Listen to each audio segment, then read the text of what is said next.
All right, so this says that the storage container below is the shape of a rectangular prism with a height of 6 feet, and the length is 2 more than its width.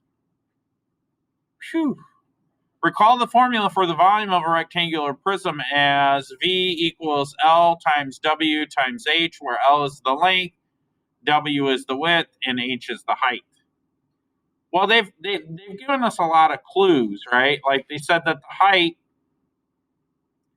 height of this thing from here down to here, that's equal to 6 feet. And they said that the length is 2 feet more than the width. So if I think about from here to here, that's my length, and it's 2 feet more than the width, or W plus 2. Do they tell us anything about the width? So think of the width as being from here to here. No clue on the width. All right. So how do I find the volume of this? Well, it's pretty easy, okay?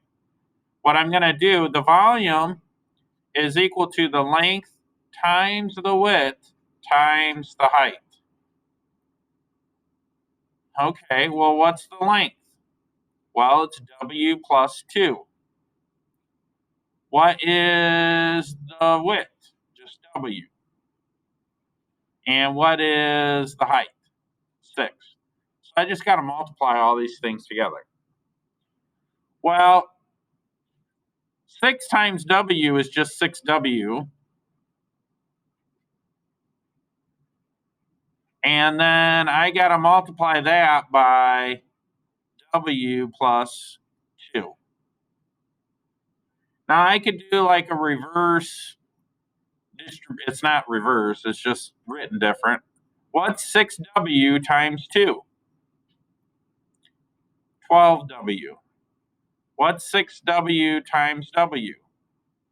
6W squared. That is the volume.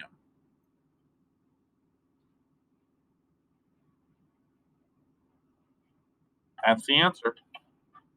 That's pretty easy.